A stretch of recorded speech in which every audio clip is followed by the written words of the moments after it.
My story starts off about 15 years ago. I was over at my parents' house, and my father said, "You want to go for a walk?" I was shocked. I've never been on a walk with my father. I had this picture stuck in my head after he said that. I went back to my childhood. This never happened. There's 9 kids in my family, or my parents had 9 kids. There's no way we'd have this kind of individual time. So I said, "Yeah, where are we going?" He says, "We're going to the gardens." I said, "Okay." So here we took off to the Centennial Link Trail, and we got halfway down the trail, and then he got off the trail. Okay, I'm going wherever he's going. And we started walking into the grass, and as we continued to walk, I looked up, and we're going to the memorial gardens. Right behind my parents' house is a very large memorial garden. In fact, it's where the Columbine Kids Memorial is. And so I just kept walking. What else am I going to do? Apparently, my parents went walking in the memorial gardens all the time, and sometimes brought back a few flowers. And then my dad stopped. He didn't say a word, he just stopped. And I looked down.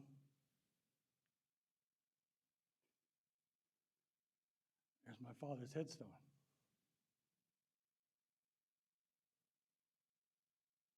I didn't know what to say. I held on to him.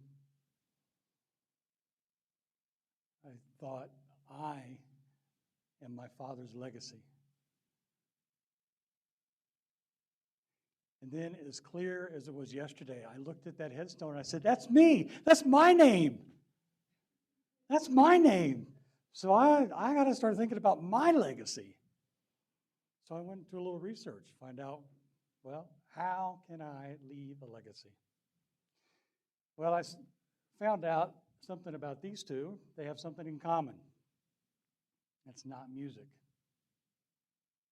They both entertained their gifts at age 4.5. You can't teach a kid how to do a symphony, and you can't teach someone how to do the moon dance. I don't even know how to do the moon dance. So recognizing and living in your gifts is a sure way to leave a legacy. Now, this person, back in the 1950s, is different from Michael Jackson and Beethoven, is that this person with the gift of compassion is not famous. In fact, she lived in a real small town and nobody knew her. She lived on the outskirts of town. And then one day, she died, and there were 1,500 people at her funeral. Every time I rehearse this, I get emotional on this slide. And I realize, because that's me, I'm probably not going to be famous, but I'm going to leave a legacy. She took unwed mothers into her house where nobody knew where she lived, thousands of them, obviously, and let them have their kids and move on. She left that kind of legacy. So let me give you at least 3 major areas for you to leave a legacy. And the first one is for you to know your gifts. You have to know your gifts, just like Michael Jackson or Beethoven. They actually didn't know it. So the first way is you're born with it and you actually don't even know you have the gift. How many times have you told somebody, "Hey, look, that's amazing," and they go, "It's nothing." Because it's a gift. The other way is you know it. You absolutely know you've got the gift. You're better than anybody else. And time flies.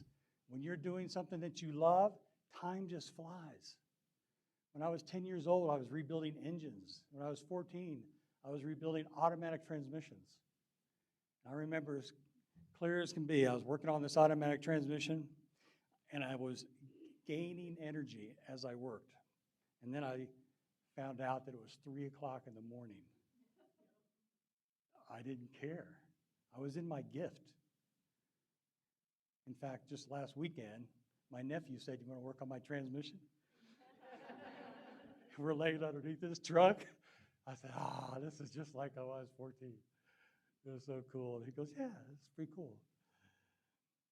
So the other way is by observation. It's so clear in the case for my daughter. She picked up a camera, a disposable camera, any camera. This is before the cell phone cameras. And she was taking pictures that everybody loved. And I was thinking, how can it make a difference who takes the picture? But there was something that she did that made a difference. So every birthday and every Christmas, I flooded her with camera equipment. And now she's 25 years old and has her own camera business, her own photography business. Let me go back one more time here. So to know your gifts, I put together a worksheet. It's in the back underneath the clock.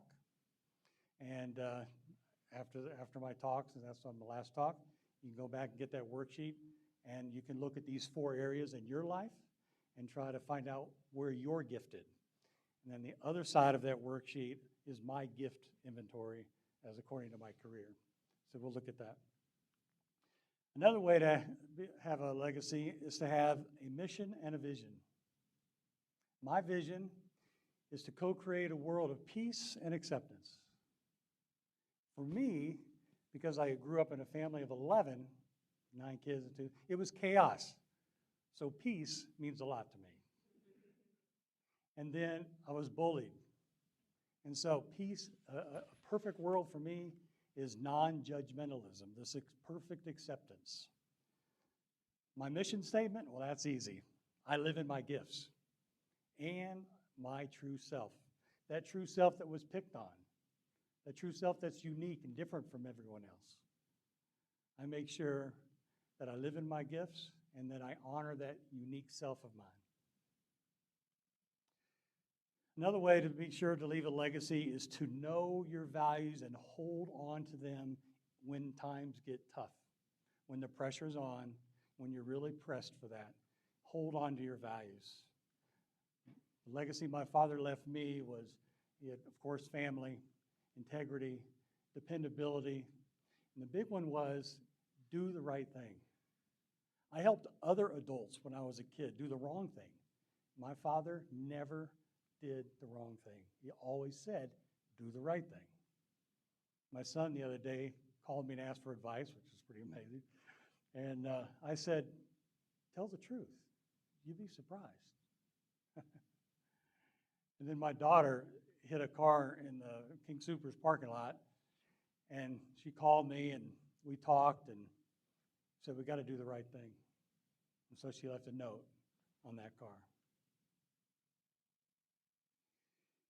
Let me give you 2 examples of a living legacy. So Michael Jackson, they're not here, but let me give you a real example of a living legacy. So on the first floor of the building, in our building, and I think also in our other building, we have 3 buildings, there's this box, Socks for the Homeless. This person has the gift of compassion. This person, we don't know who this person is. Very similar to that lady from the 50s. But this person has the gift of compassion. They don't care about themselves. They want to help the homeless. I personally have experience with this. When I lived in Washington, D.C., I asked this homeless, I said, I'll get you anything. Tell me anything you want. I was trying to establish a relationship with this homeless guy. And he said, what do you want? He said, socks. And I said, do you want big socks or little socks, thick or thin? And he said, clean, please. Ooh, I guess I didn't know where I was coming from. Another living legacy is my father. He's still alive today, getting old fast. I went back to that plot. This is the actual plot marker in the beautiful gardens behind their house. And there's a lot of plots around that area that have purchased in advance their space. And so I was looking at these people, and I just noticed the age. It's part of the most thing when we walk around the gardens is you notice how old some of those spots are. And this one, look at 88, 57, some, you know. And these people are still alive. And I was thinking, yeah, they can live in their gifts. And what I noticed was the dash. That's what they're doing. They're living in the dash. I'm living in the dash. My father is currently living in the dash. To live in the dash, know your gifts. Have a vision and a mission, and hold firm to your character. Don't budge. So my challenge to you